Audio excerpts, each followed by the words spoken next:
ముఖ్యంగా పెళ్ళిళ్ళు జరిగేటువంటి ఆ ఇళ్లల్లో మాత్రం ఇవి ఖచ్చితంగా యూజ్ అవుతాయండి. పసుపు కొమ్ములు దంచడానికి కూడా ఇక్కడ అసలు ఎంత క్రియేట్‌గా ఉంది అసలు. ఇక్కడ చూడండి అంటే హల్దీ ఫంక్షన్స్ అప్పుడు మంగళ స్నానాలు చేపిస్తారు కదా! వాటికి కూడా ప్రత్యేకమైనటువంటి జల్లెళ్ళు కూడా ఇక్కడ ఉన్నాయి.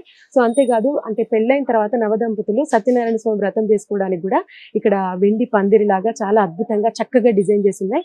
సో ఈ విధంగా ఎవ్రీ ఐటమ్ కూడా ఇక్కడ ఉంది. అంతేకాదు ఇక్కడ చూసుకున్నట్టయితే అంటే పెళ్లి కొడుకులు పెళ్లి కూతుర్ని కానీ పెళ్లి పందిరిలో కూర్చోబెట్టినప్పుడు అవిటికి కూడా ప్రత్యేకమైనటువంటి పీటలు కూడా ఇక్కడ ఉన్నాయి. సో ఇక్కడ చూడండి పెళ్ళప్పుడు అంటే పెళ్లి పనులు స్టార్ట్ చేసేటప్పుడు ఫస్ట్ పసుపు కొమ్ములు దంచుతారు కదా, మన సాంప్రదాయానికి అనుగుణంగా ఇక్కడ చూడండి ఎంత చక్కగా డిజైన్ చేశారో. అంతేకాదు ఈ రోకలి పైన కూడా అంటే ఆ విష్ణు సహస్ర నామాలు ఉంటాయి చూడండి, అంటే దేవుడి నామాలు కూడా ఇక్కడ చూడండి అవి కూడా చాలా చక్కగా డిజైన్ చేసి ఉన్నాయి అనమాట.